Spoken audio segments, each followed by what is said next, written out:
こんにちは。ゴッチャの店長の水田です。今回はイタリアを代表する高級家具メーカー、ポルトローナフラウについてお話をさせていただければと思います。で、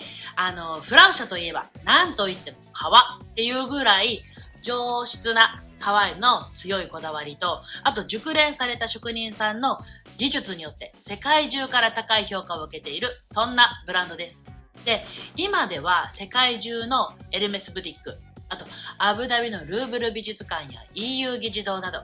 世界中の名だたるショップ、ホテル、ミュージアムなどの内装に採用されていたり、あとフェラーリやマセラッティ、ポルシェなどの高級車、あと飛行機やヨットの内装まで手掛けている、そんなブランドです。では一体何がこのブランドそんなに魅力的なのかっていうのが一番気になるところかと思うんですけれども、1912年創業と歴史の長いブランドなので、今回は創業者がブランドを立ち上げるまでのストーリー、そして創業当初からアイコン的な存在であったこのチェスターについてまでをお話しさせていただければと思います。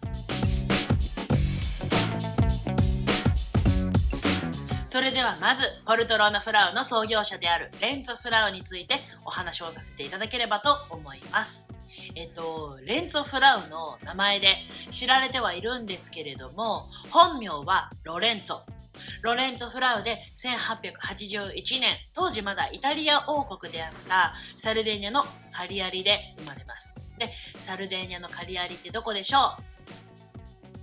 イタリア地図の赤いところになります。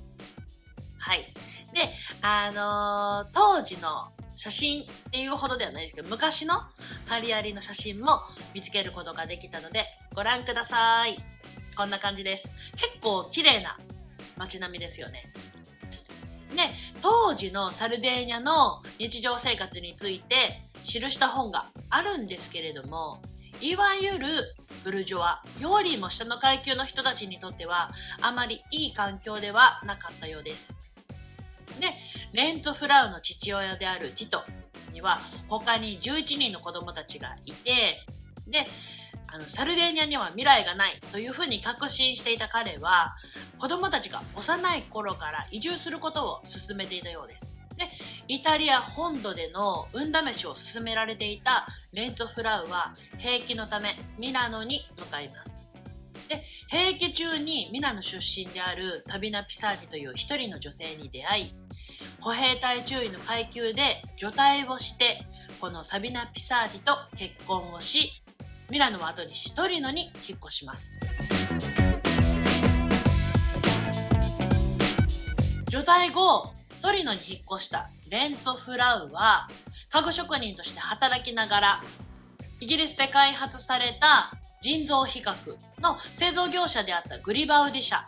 でセールスとして働きます。で、1909年、彼の働いていた支店を引き継ぎ、家具職人にとって必要な革や道具などの販売を開始します。で、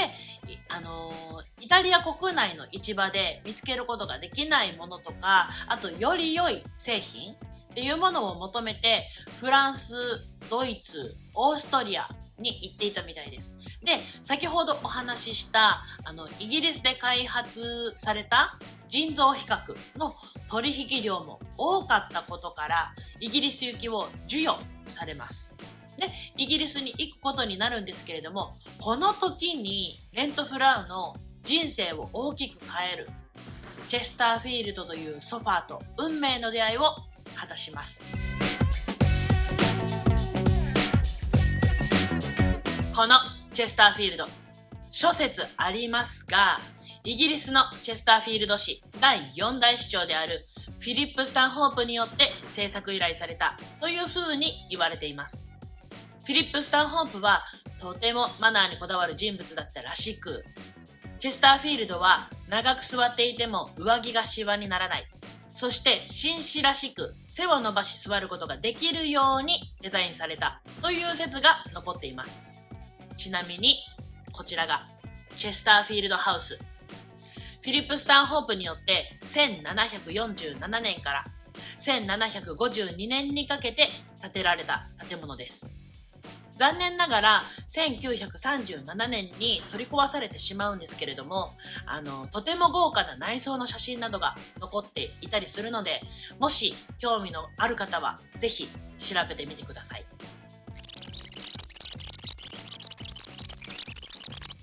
話を戻し、レンツォ・フラウはこのチェスターフィールドに今まで訪れてきたどの国の家具とも違う魅力を感じ、そして豪奢なデザインなのに座り心地の良いアームチェアに魅了されました。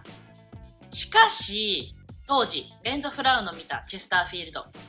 デザイン的にはトゥーマッチという風に思っていたようで、なのでチェスターフィールドのデザインを引き継ぎながら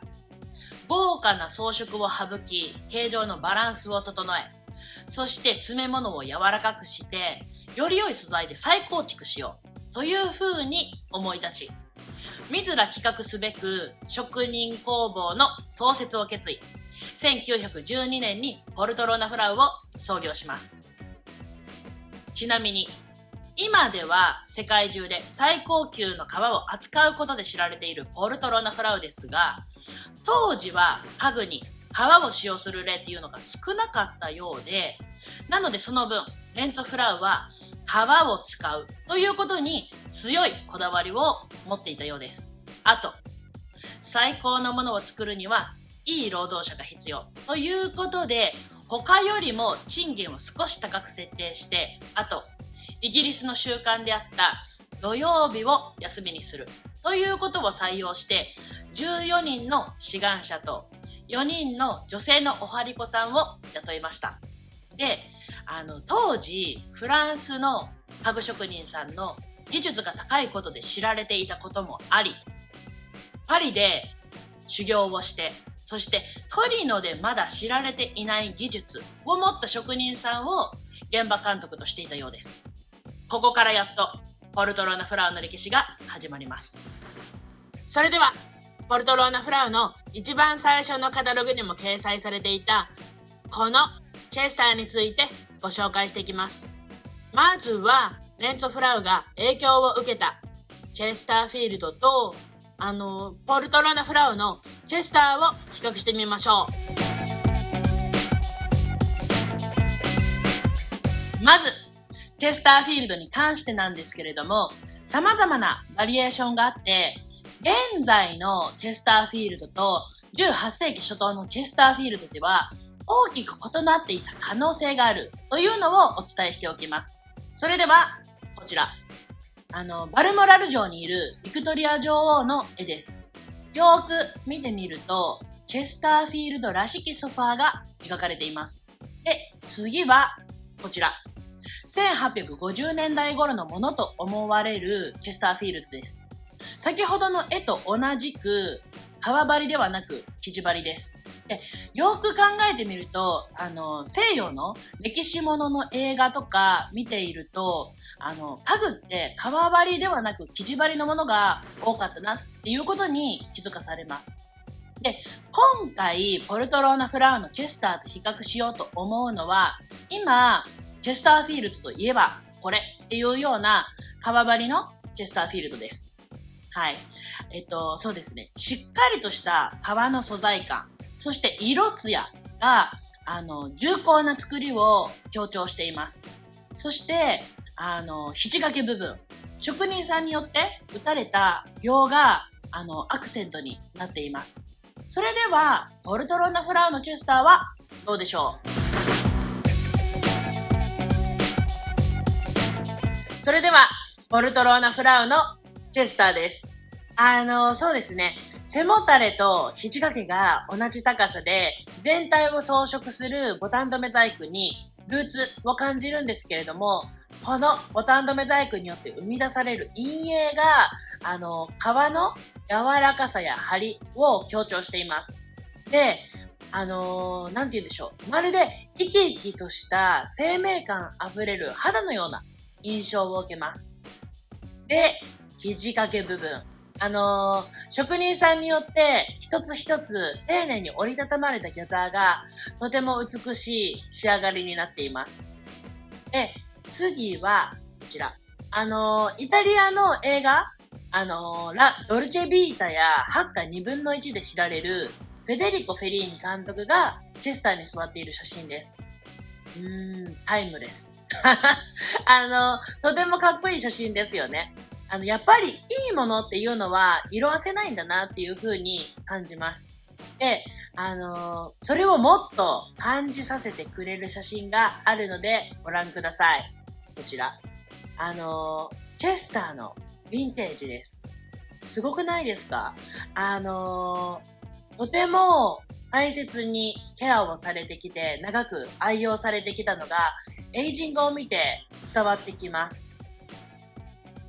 これは、チェスターフィールドとポルトロナフラウのチェスターを半々にしてつなげた写真です。こうやって並べてみると、チェスターフィールドは柔らかな肌というよりは、しっかりとした筋肉を彷彿させ、どっしりと重厚感があって、どこか男性的な印象を受けます。それに対し、ポルトロナフラウのチェスターは、むっちりと柔らかな素材感で、洗練された上品ないでたちから女性的な印象を受けます。今回はポルトローナフラウの創業者であるレンツォ・フラウ、そしてポルトローナフラウというブランドが創業されるまでのストーリー、そして創業当初からアイコン的な存在であったチェスターについてお話をさせていただきました。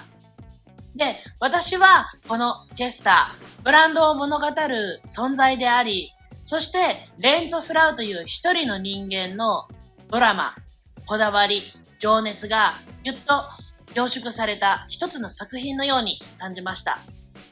あなたはどう感じましたか？ぜひコメントなどいただけたらとても嬉しいです。今回はポルトローナフラウが創業した2年後、1914年、第一次世界大戦が勃発します。一体ポルトローナフラウはどうなってしまうのでしょう？そこにはポルトローナフラウというブランドを語る上で欠かせない一人の女性の存在がありました。そしてこの椅子の名は？気になる方はぜひチャンネル登録をして次回も見てください。ありがとうございます。チャオ！